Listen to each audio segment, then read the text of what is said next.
mengungkapkan data bahaya sekali. Dalam data itu disebutkan Syiah dengan dukungan Iran akan mensuriahkan Indonesia di tahun 2020. Ya, Syiah akan mensuriahkan Indonesia di 2020. Agama itu bukanlah ranah kejahatan untuk menyuntik morfin psikologis berupa provokasi terselubung untuk membenci umat lain dengan alasan jihad demi kemuliaan Allah. Sehingga kemerdekaan NKRI yang telah diperoleh dengan darah, keringat dan air mata oleh para pejuang bangsa yang telah gugur menjadi pahlawan bangsa pun kau pertaruhkan seenak jidatmu.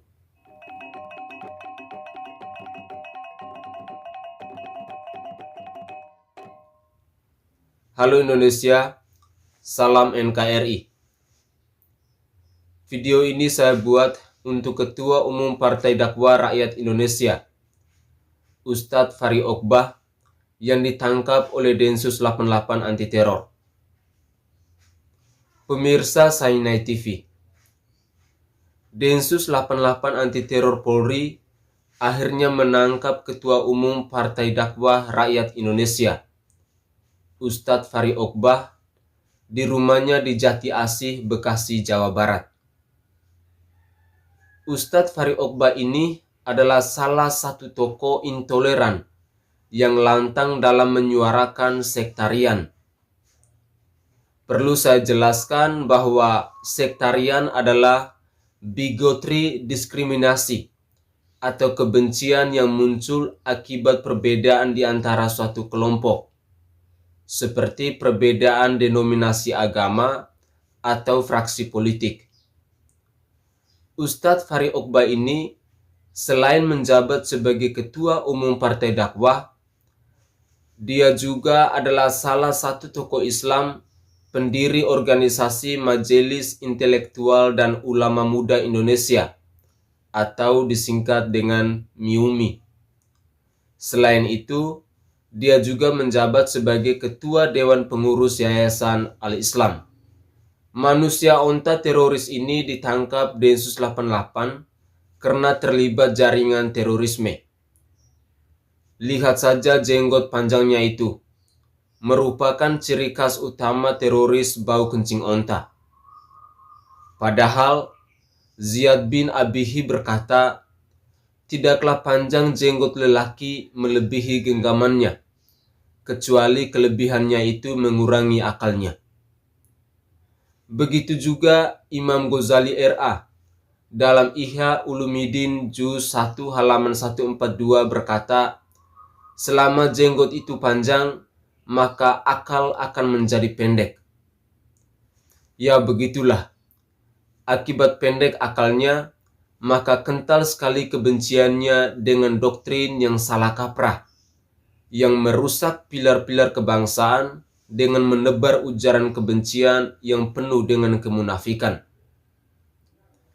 Apapun dalih dan alasan dari para Islam garis keras terkait penangkapan teroris kutu kampret ini, maka segala bentuk gerakan radikalisme secara terselubung yang jika dibiarkan bertumbuh kembang akan mengancam eksistensi dan keutuhan NKRI yang sangat kita cintai ini.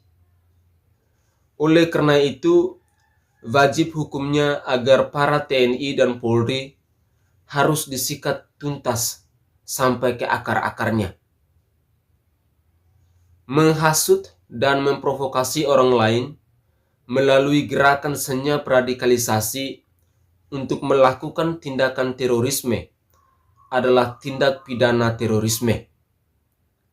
Apalagi menyebarkan faham radikal untuk membunuh dengan bom bunuh diri. Itu adalah ajaran yang sangat keji dan sangat biadab. Agama bukanlah ranah kejahatan untuk menyuntik morfin psikologis berupa provokasi terselubung untuk membenci umat lain dengan alasan jihad demi kemuliaan Allah. Jangan dikit-dikit togut dikit-dikit bidah, dikit-dikit kopar, kopir, kapur barus, dan lain sebagainya itu. Kedaulatan NKRI dan nilai-nilai kemanusiaan ini dipertaruhkan akibat gerakan senyap manusia yang satu ini. Melalui khotbah dan ajaran-ajaran yang penuh dengan kebencian untuk meracuni alam bawah sadar umatnya atau para pengikutnya. Daya tangkap dan daya serap tiap umat tentu berbeda antara satu sama yang lainnya. Akibat asupan doktrin kebencian yang ditanamkan oleh para penceramah keblinger macam manusia otak busuk yang satu ini, maka jangan heran kenapa kelompok teroris selalu tumbuh subur di negara tercinta ini. Kalau dalam ajaran Kristen, lebih baik batu kilangan diikatkan ke leher mereka dan dibuang ke laut saja. Pemirsa Sainai TV, saat ini Indonesia dalam kondisi darurat doktrin agama. Begitu banyak umat beragama yang tersesat seperti zombie di lorong yang tak berujung, sehingga menjadi mesin pembunuh. Sudah terlalu banyak manuver para pelaku terorisme di negara ini.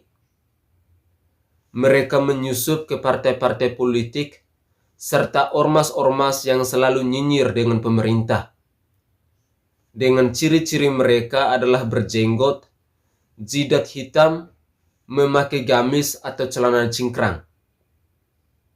Sudah menjadi fakta umum bahwa jidat hitam, jenggot panjang, dan celana cingkrang adalah ciri-ciri muslim radikal. Fakta itu terbentuk jauh sebelum ada Khawarij sebagai cikal bakal kelompok muslim radikal itu muncul. Selalu saja ada keanehan yang melekat di otak golongan aneh dan spesies yang langka ini. Saat berdakwah, mereka suka mencaci maki pemerintah dan umat lain yang tidak sepaham dengan mereka dengan kata-kata togut, kafir, bidah, haram jadah, dan maki-makian lainnya. Bagi kelompok ini, agama dianggap sebagai satu-satunya pintu moral untuk membunuh manusia yang dianggap golongan kafirun. Hubungan manusia dengan Allah pun pokoknya harus mengacu dengan doktrin yang menghalalkan kekerasan dengan akal busuknya mereka. Padahal, bangsa ini sejak nenek moyang dulu kala selalu saling membantu dan mengasihi satu sama yang lain, bergotong royong dan bertepos liro, jauh sebelum datangnya aliran-aliran impor dari negara-negara onta padang pasir, dengan berbagai cara modus penyesatan melalui ajaran-ajaran laknat berupa fanatisme dan insinuasi. Sehingga kemerdekaan NKRI yang telah diperoleh dengan darah, keringat, dan air mata oleh para pejuang bangsa yang telah gugur menjadi pahlawan bangsa pun dipertaruhkan. Pesan saya dari rakyat jelata yang cinta akan NKRI, Pancasila, dan UUD 1945 ini, jangan coba-coba Anda mau mengkhilafah-khilafahkan NKRI. Kalau memang Anda sudah tidak sepaham, silakan menyingkir keluar dari bumi pertiwi yang kami cintai ini. Salam hormat untuk Densus 88 anti teror. Salam NKRI untuk semua pejuang kebenaran dalam menjaga keutuhan bangsa dan negara ini. Tetaplah semangat dalam menjaga keutuhan NKRI, Pancasila, dan UUD 1945 agar bangsa dan negara kita bisa selamat. Saya Franciscus Adrianus Sai, salam sehat untuk kita semua.